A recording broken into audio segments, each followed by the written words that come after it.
तो यूपी के कानपुर से एक अजीबोगरीब मामला सामने आया। वहां एक मुर्गे के चोंच मारने से मामला इतना बढ़ गया कि दो फरीक में आपस में झगड़ा तक हो गया और दोनों फरीक में जमकर मारपीट हुई, जिसके बाद ये मामला पुलिस में पहुंचा और बाद में पुलिस ने कार्रवाई करते हुए मुर्गे के मालिक को थाने में बैठा लिया और उसका चालान कर दिया। दरअसल कानपुर के नारामऊ में मोहम्मद बकरीदी ने एक मुर्गा पाल रखा है जिसे चोंच मारने की आदत है।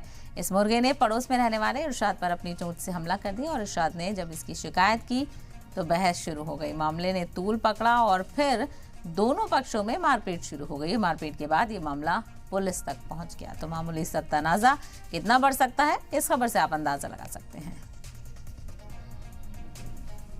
उस दिन सर हम थे नहीं और ये हमें जानकारी हुई कि वो लड़का आया ड्यूटी से और जो है गेट खोला और गेट के पास में मुर्गे थे, अंदर हमेशा रहते हैं, लेकिन जैसे खुला उन्होंने ध्यान नहीं दिया गाड़ी अंदर समय और बाहर निकला और हमारे पड़ोस में वो नुसरत रहते हैं और उन्होंने निकला और पैर में सर चोंच मार दिया। अपने की वजह से विवाद हो गया था सर।